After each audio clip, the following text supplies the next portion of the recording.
तो चैप्टर 2 का जो ऑब्जेक्टिव क्या है, अंडरस्टैंडिंग ऑफ इंडेक्स। इसमें अपन क्या क्या चीजें देखेंगे, index and its significance, different type of stock market indices, index management and maintenance, application of indices. इतनी चीजें अपने को चैप्टर 2 में सीखने को मिलेगी विथ डिटेल। तो पहला चीज होता है introduction to a index. Index होता क्या है? An index is a statistical indicator that measures change in the economy in general or specific area. Index क्या होता है? वो इंडिकेटर होता है जो इकोनॉमी कैसा अच्छा कर रही है कि खराब कर रही है, उसको भी देखना है किसी भी देश का। तो अपन क्या करते हैं, जैसे इंडिया में अगर अपने को देखना है तो निफ्टी, बैंक निफ्टी। यूएस में देखना है तो डाउ जोन, नेस्डेक। जापान में देखना है तो निकी। और बाकी देश में जैसे डेक्स, ठीक है, हैंग सेंग। ये सब चीजें इंडेक्स है। अपन इंडेक्स अगर गिरता है तो अपने को ये समझ में आता है कि वहां की इकोनॉमी खराब चल रही है, और इंडेक्स अच्छा करता है किसी भी देश का तो अपने को क्या समझ में आता है, एक इंडिकेट होता है कि नहीं, यहाँ की इकोनॉमी अभी बहुत अच्छा कर रही है, क्योंकि इंडेक्स के अंदर जो स्टॉक्स होते हैं वो अच्छा कर रहे हैं, यानी कि ओवरऑल पूरा देश अच्छा कर रहा है। In case of financial market, an index is a portfolio of security that represent a particular market or portion of a market. Each index has its own calculation methodology and usually is expressed in terms of change from a base value. The base value might be as recent as the previous day or many years in the past. Thus, the percent change is more important than the actual number value. Financial indices are created to measure price movement of stock.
Significance क्या है इसके, important?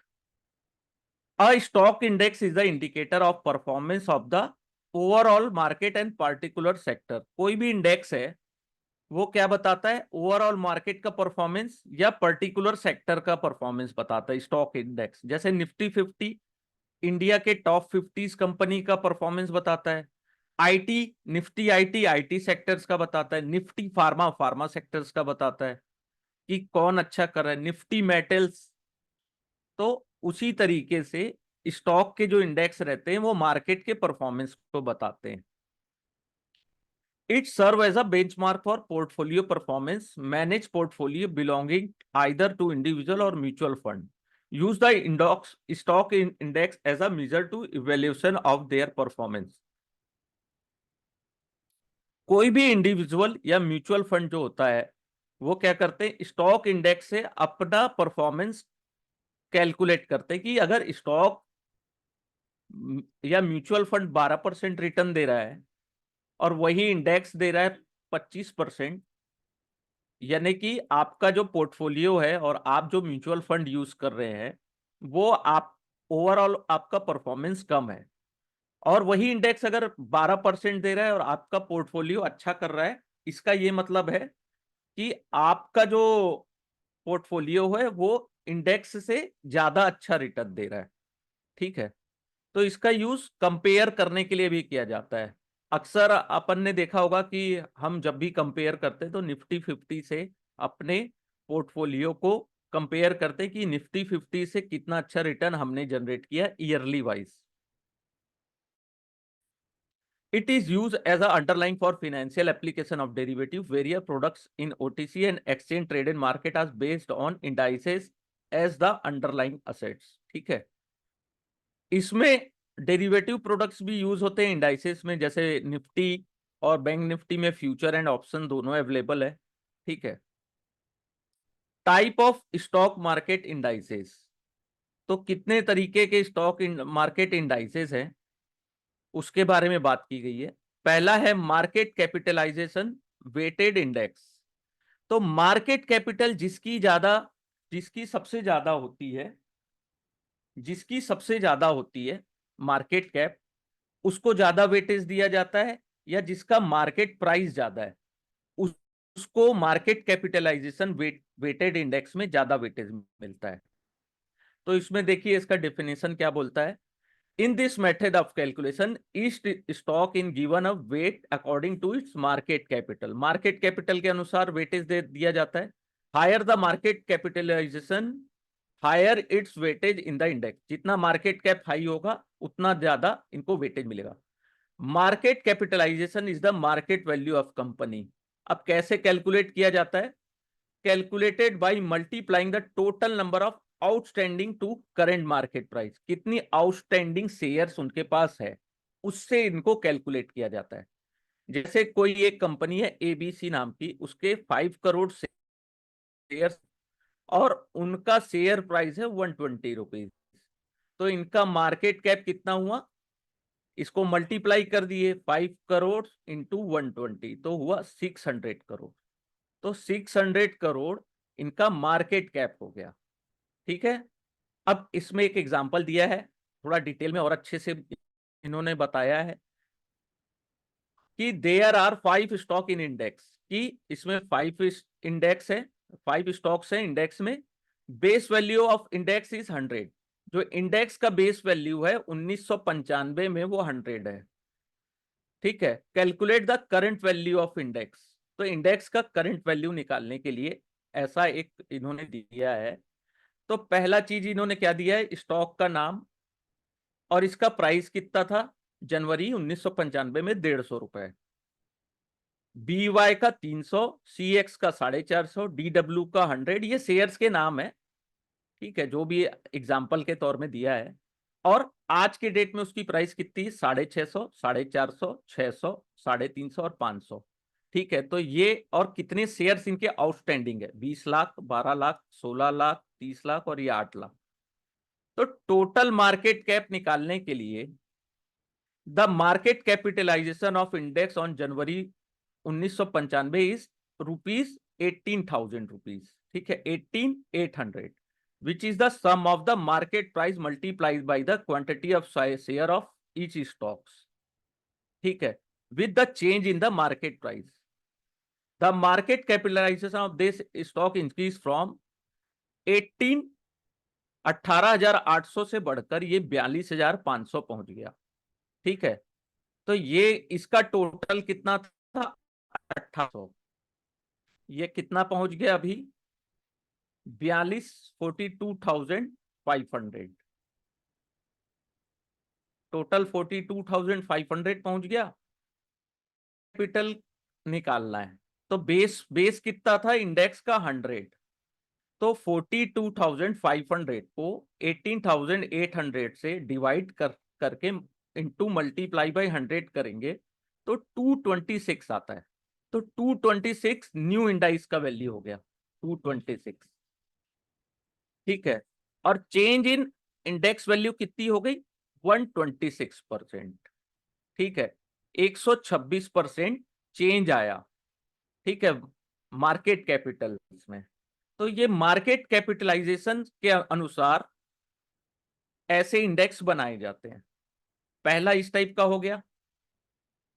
ठीक है, अब ऐसे index कौन से हैं, तो पहला है सेंसेक्स और निफ्टी।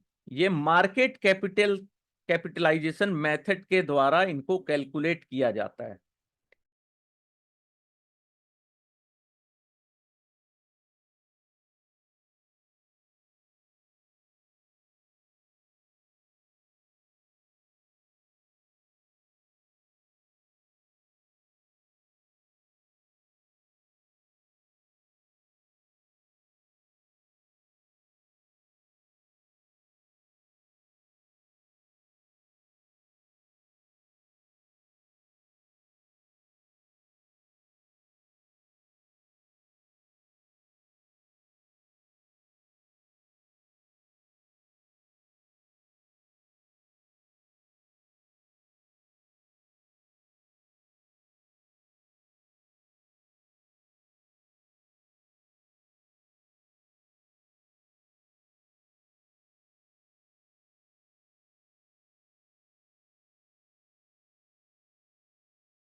पॉइंट 16 जो बढ़ के 0.131 हो गया, ठीक है।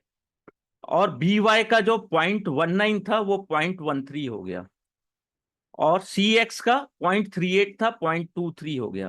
तो वेटेज के अनुसार ये ऊपर नीचे होते रहते हैं।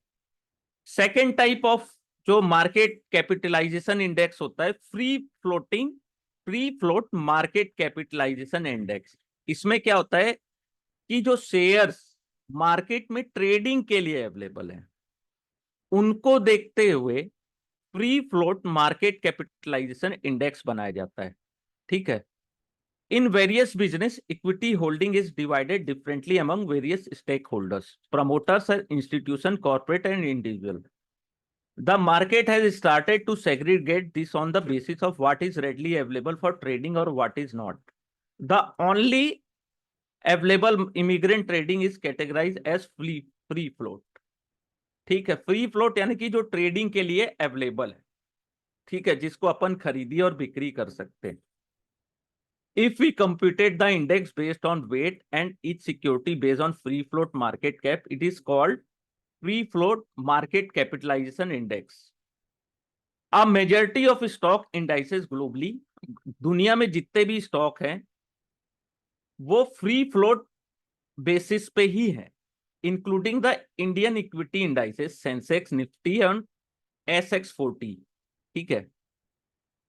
तो ये जो इंडाइसेस है ये सब फ्री फ्लोट मार्केट कैपिटलाइजेशन में ही है। इसका मतलब क्या है, what is readily available for trading और व्हाट इज नॉट, जो फ्रीली अवेलेबल है, ठीक है, फ्री फ्लोट मार्केट कैपिटलाइजेशन, ठीक है। तो ये दो टाइप्स के हो गए। तीसरा होता है price weighted index. This is a stock exchange which each stock influence the index in proportion to its price. Stock with higher price will given more weightage and therefore will have a greater influence over the performance of the index. ठीक है, जिसका ज्यादा price होगा तो उतना ज्यादा weightage दिया जाएगा। इसका सिंपल सा यही कैलकुलेशन है। प्राइस जितना हाई होगा उतना ज्यादा उसको वेटेज दिया जाएगा, तो प्राइस वेटेड इंडेक्स हो गया। ठीक है, तो इसको कैलकुलेट कैसे करते हैं, फॉर्मूला इसका दिया हुआ है। The formula for calculating value of price weighted index is as follow: sum of the price of all stock included in index. ठीक है, sum of all stocks price यानी कि टोटल जोड़े ऐड करेंगे sum, divided by number of stock in index. तो ये जैसे 150 plus 300 plus 450 100 और 250, इसको ऐड करके डिवाइड कर देंगे तो 250 आया। ठीक है, तो ये प्राइस इंडेक्स 250 का हुआ। वैसे ही अभी के प्राइस में अगर इनको कैलकुलेट करें तो 510 आ रहा है। तो 250 उस समय का था, इन पांचों का को ऐड करने के बाद इसको 5 से डिवाइड कर दिए, सेम इसको इन 5 को ऐड करके डिवाइड कर दिए। तो यहां पे इसकी वैल्यू आ रही है 250 और यहां पे इसकी वैल्यू आ रही है 510। तो इसको जब अपन इससे रिटर्न निकालेंगे तो 510 माइनस 250 डिवाइडेड बाई 250, तो 104 इसका रिटर्न आ रहा है। ठीक है, अब इसको प्राइस वेटेड इंडेक्स के एग्जाम्पल क्या क्या है यहाँ पे दिया है, इसको याद रखिएगा। निकी 225 और डाउ जोन इंडस्ट्रियल, ये दो इसके बहुत बड़े एग्जाम्पल हैं, इसको याद रखिएगा। ठीक है, इस टाइप के क्वेश्चंस एग्जाम में पूछे जाते हैं और इसको बहुत आराम से बहुत अच्छे से पढ़िए, क्योंकि मैं तो आप लोगों को मॉक टेस्ट कराऊंगा। मॉक टेस्ट में कम से कम हम लोग 1000 से ज्यादा क्वेश्चन सॉल्व करेंगे। तो एग्जाम का टेंशन मत लीजिए, अपना बेस स्ट्रॉन्ग करिए और जितना ज्यादा स्टडी कर सकते हैं उतना ज्यादा स्टडी करिए, क्योंकि ये नॉलेज ही मार्केट में काम आएगा। आपको कहीं भी आप रहेंगे नॉलेज काम आएगा। ठीक है, सर्टिफिकेट से आपको जरूर एक आपको जॉब लगने में हेल्प मिलेगी या आपका सीवी स्ट्रांग हो जाएगा, लेकिन ये नॉलेज ज्यादा काम आएगा मार्केट में, तो इसको याद रखिएगा। ठीक है,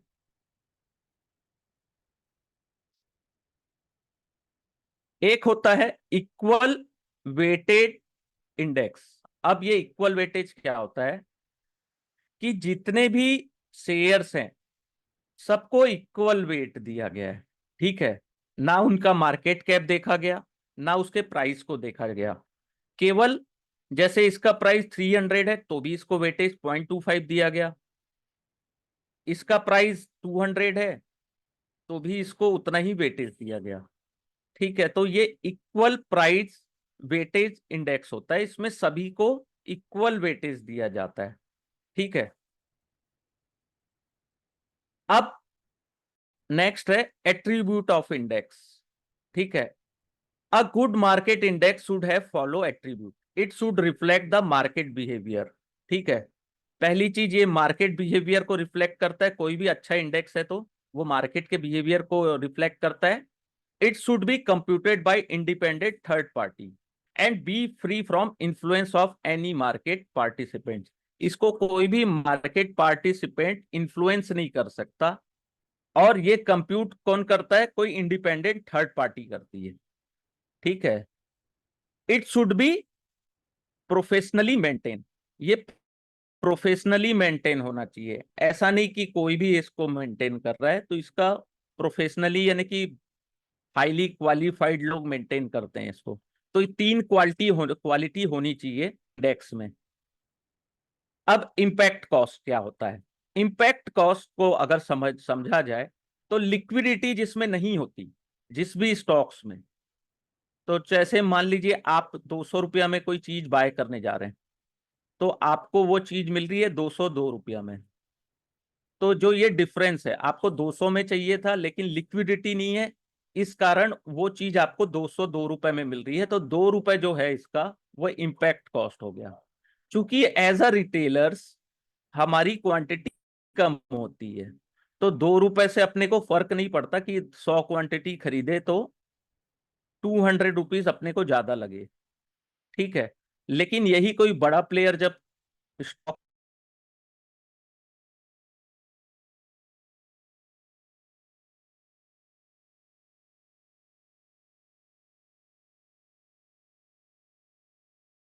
जो होती है कि लिक्विड नहीं है, लिक्विड नहीं है, स्टॉक लिक्विड नहीं है, तो इम्पैक्ट कॉस्ट की ही बात की जाती है। ठीक है, इसलिए देखिएगा जो बड़े प्लेयर्स होते हैं वो छोटे स्टॉक्स में एंट्री नहीं लेते हैं जब तक उसमें लिक्विडिटी ना आए, या आप देखे होंगे कि निफ्टी के 50 स्टॉक्स में ही जो बड़े प्लेयर्स हैं FII DII वो ज्यादा एक्टिव रहते हैं, क्योंकि उसमें एंट्री और एग्जिट करना बहुत इजी रहता है। तो जैसे यहाँ पे एक एग्जांपल दिया है कि आपने बाय किया 4 रुपीज में और सेल किया 4.5 रुपीज में। ठीक है, यहाँ पे बायर्स, यहाँ पे सेलर्स। ठीक है, आप बाय करना चाहते हैं 3.90 में। ठीक है, यहाँ पे 3.8 है, 3.7 है, ये सीरियल नंबर्स दिए गए हैं। ठीक है, तो क्या होता है कि जैसे मैं 4 रुपए में बाय करना चाहता हूं, लेकिन सेलर उसको 4.5 रुपए में सेल करना चाह रहा है, तो 50 पैसे का डिफरेंस है। मान लीजिए किसी ने बीड आस्क प्राइस, अगर आप मार्केट में अभी एक्टिव हैं तो देखिएगा 3.90, यहाँ पे 4.5। ठीक है, तो यहाँ पे इम्पैक्ट कॉस्ट जो इसका डिफरेंस है बाई और सेल प्राइस का, वो इम्पैक्ट कॉस्ट पड़ता है। ठीक है, तो क्या होता है इसके कारण, जैसे यहाँ पे 4 रुपए में मैंने बाय किया, लेकिन सेलर उसको 4.5 में बेच रहा है और मेरे को खरीदना है, तो 50 रुपए मुझे ज्यादा देने पड़ रहे हैं, वो मेरा इम्पैक्ट कॉस्ट हुआ, या तो वो लॉस हुआ एक तरीके से मेरे लिए, क्योंकि लिक्विड नहीं है। नियम से तो ये है कि 4 रुपीज में है तो मुझे 4 रुपीज में ही मिल जाना चाहिए कोई भी स्टॉक। ठीक है, तो इसको इम्पैक्ट कॉस्ट कहते हैं। लेकिन ये तो 50 रुपए का लॉस कब हुआ, 100 शेयर्स खरीदने में। लेकिन कोई चाहता है कि 3,000 स्टॉक खरीदना चाहता है, तब उसका इम्पैक्ट कॉस्ट कितना पड़ेगा उसको, 1500 टोटल। 1,500 रुपया ज्यादा उसको खर्चा करना पड़ेगा 3,000 स्टॉक खरीदने के लिए। तो ये इसका इम्पैक्ट कॉस्ट हो गया। ये लिक्विडिटी बताता है कि लिक्विडिटी नहीं है, इसलिए इम्पैक्ट कॉस्ट ज्यादा पड़ता है। ठीक है, या इसको बिड आस्क स्प्रेड भी बोलते हैं, है ना। इस बिड आस्क में ज्यादा का डिफरेंस हो तो लिक्विडिटी नहीं है, ये माना जाता है। ठीक है, जैसे बिड में वही चीज मैं फिर से एक्सप्लेन कर रहा हूं, मैंने बाय के लिए लगाया 4 रुपया में, लेकिन सेलर लगा रहा है उसको 5 रुपए में, तो 1 रुपीज का डिफरेंस यहाँ पे आ गया। ठीक है, तो ये 1 रुपए का जो डिफरेंस है वो बिड आस्क में जो डिफरेंस है उसको कहा जाता है। ठीक है,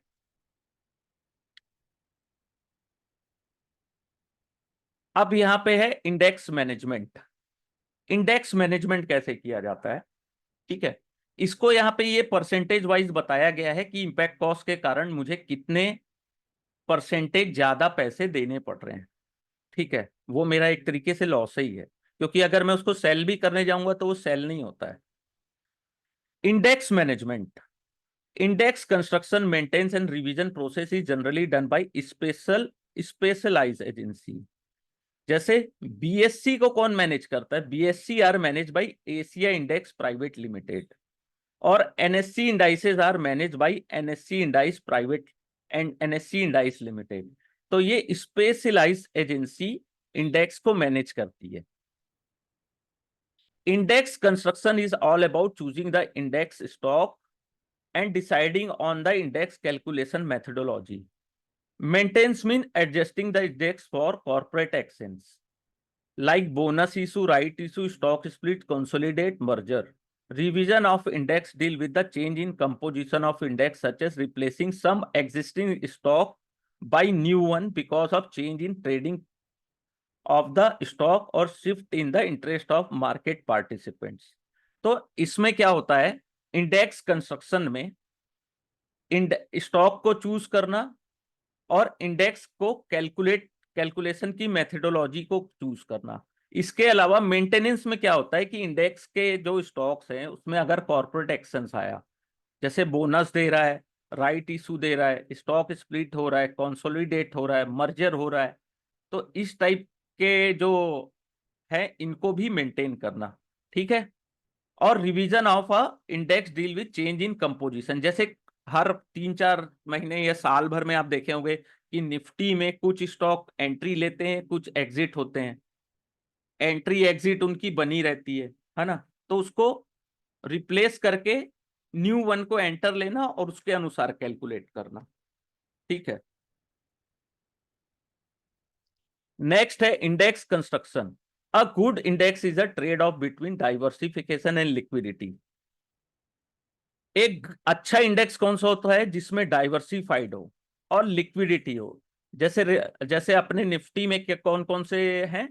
पहला है रिलायंस है, सभी सेक्टर्स उसमें इंक्लूड है, oil and gas, banks, IT, pharma, metals, सभी स्टॉक्स इंडेक्स में है। तो वेल डाइवर्सिफाइड है, लिक्विड भी है Nifty. A well-diversified index reflect the behavior of overall market and economy। ठीक है, इसलिए निफ्टी को अपन मानते हैं कि ओवरऑल इकोनॉमी को बताता है, क्योंकि उसमें हर तरीके के स्टॉक्स हैं। While diversification help in reducing risk, diversified जो भी रहता है उसमें रिस्क कम होता है।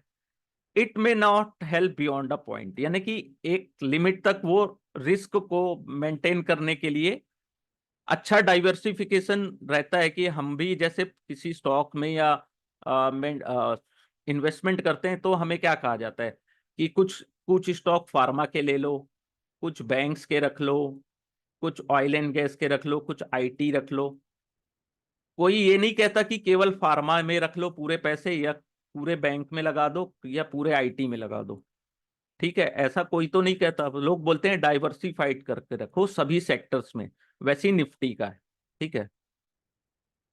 Going from 50 stock to 100 stock enable very little reduction in risk. Going beyond 100 stock cause almost zero decline in risk. And there is little to gain by diversified beyond a point. ठीक है। Stock in a index are chosen based on certain predetermined qualitative and quantitative parameters. Stock का भी जो selection होता है वो qualitative और quantitative parameters के अकॉर्डिंग होता है। ठीक है। Laid down by index construction managers. Once a stock satisfy the eligibility criteria it is entitled to for inclusion in the stock. ठीक है। अगर स्टॉक एलिजिबिलिटी क्राइटेरिया को सेटिस्फाई करता है तभी इंडेक्स में उसको एंट्री दी जाती है। Generally the final decision of inclusion and removal of security from index is taken by specialised committee known as index committee. ठीक है। किस स्टॉक को रखना है और किस स्टॉक्स को बाहर करना है वो इंडेक्स कमिटी डिसाइड करती है। Index management and index revision दो चीजें हैं।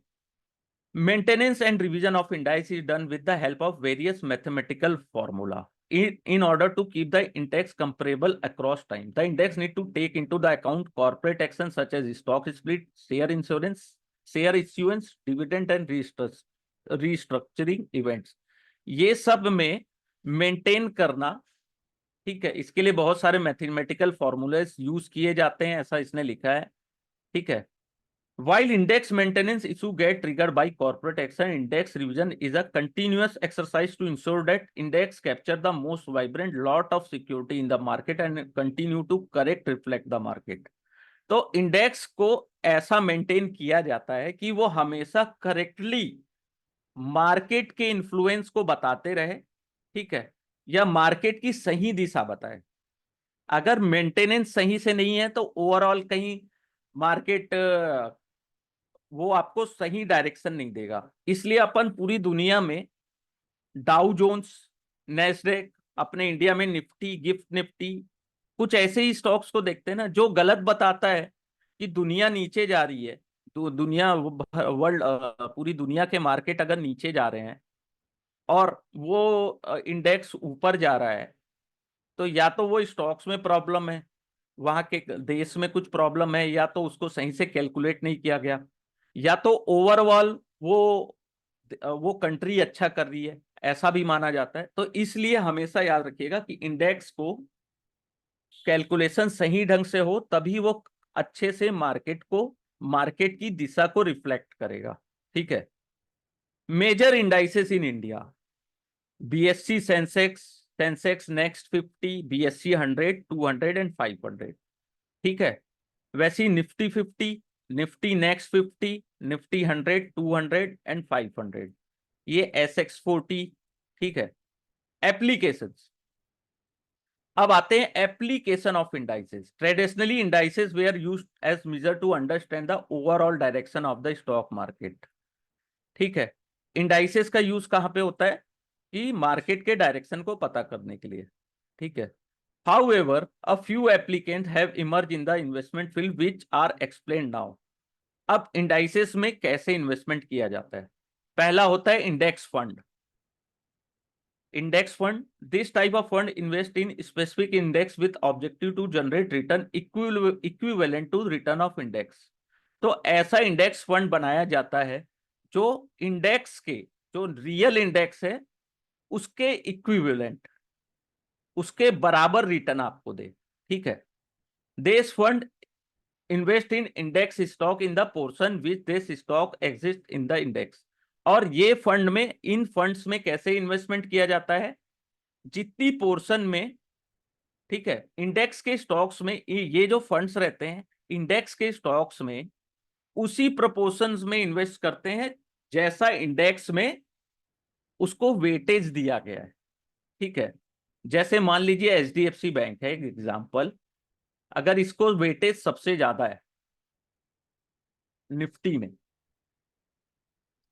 तो जो इंडेक्स फंड है वो भी सबसे ज्यादा इन्वेस्टमेंट इसी में करेगा, इस शेयर्स में। उसके बाद रिलायंस को सेकंड में वेटिंग है, वेटेज है, या ज्यादा उसको दम दिया गया है, तो रिलायंस में भी उतने ही वेटेज में इंडेक्स फंड इन्वेस्ट करेंगे।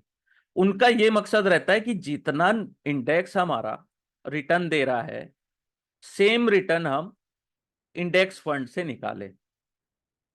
For instance, Sensex index fund would get similar return as that of Sensex index. Sensex index fund similar return they Sensex index के जैसा ही। ठीक है। Expect a small tracking error which occur due to the fund manager related to expense and cash holding maintained to take care of. तो accept इसमें क्या क्या दिया गया है? जो मैनेजमेंट, जो फंड को मैनेज करती है उनका एक्सपेंस और कैश होल्डिंग चार्जेस, इसको हटा के। ठीक है।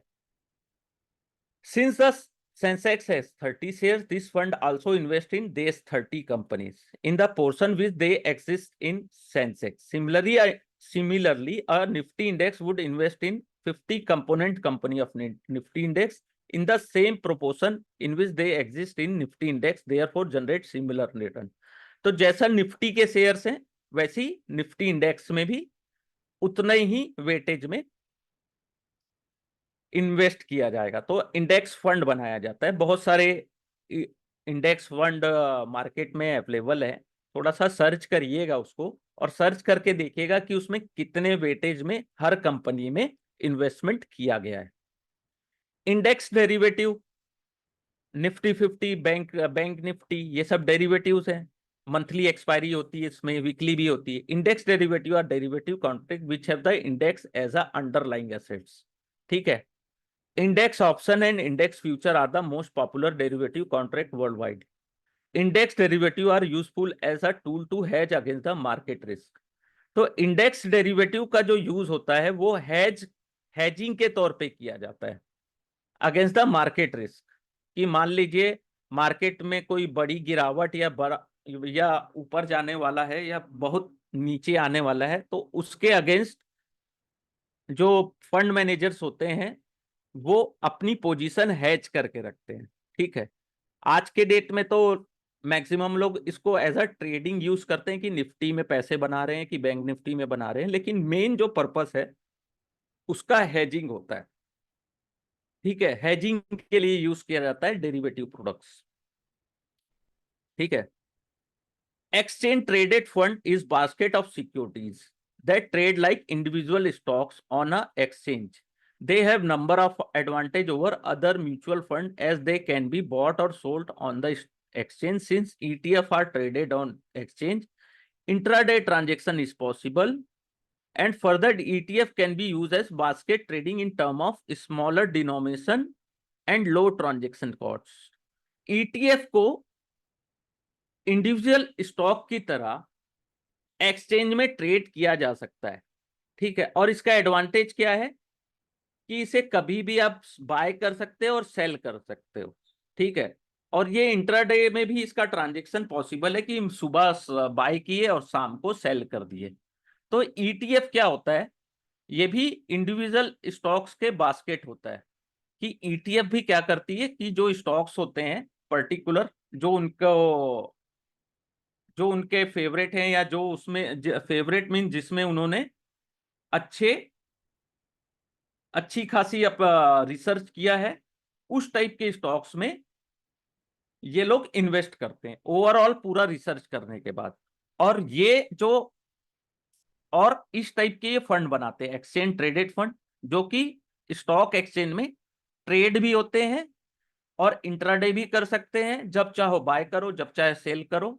म्यूचुअल फंड फंड से ज्यादा अच्छे ईटीएफ होते हैं। तो मैक्सिमम बड़े प्लेयर्स जो होते हैं, या आपने देखा होगा जिनको मार्केट रिस्क या किसी पर्टिकुलर स्टॉक्स में ज्यादा रिस्क होते हैं, तो लोग क्या करते हैं, ईटीएफ में ट्रेड करना पसंद करते हैं, ठीक है। तो ये बहुत ही छोटा चैप्टर था, लेकिन बहुत ही इंपॉर्टेंट चैप्टर था। इससे 5 नंबर्स के क्वेश्चन आते हैं। और इसको कोई भी चैप्टर को ये सोच के मत स्टडी करिएगा कि इसमें वेटेज कम है कि ज्यादा है। ओवरऑल हमको मार्केट में अपनी पोजीशन या अपना नॉलेज बढ़ाना है, ठीक है। तो इसको एक बार अच्छे से रिवाइज कर लीजिएगा, ठीक है।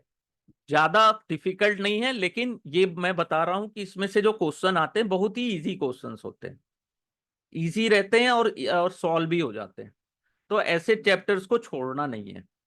अब जो नेक्स्ट क्लास में अपन जो स्टडी करेंगे वो है चैप्टर 3।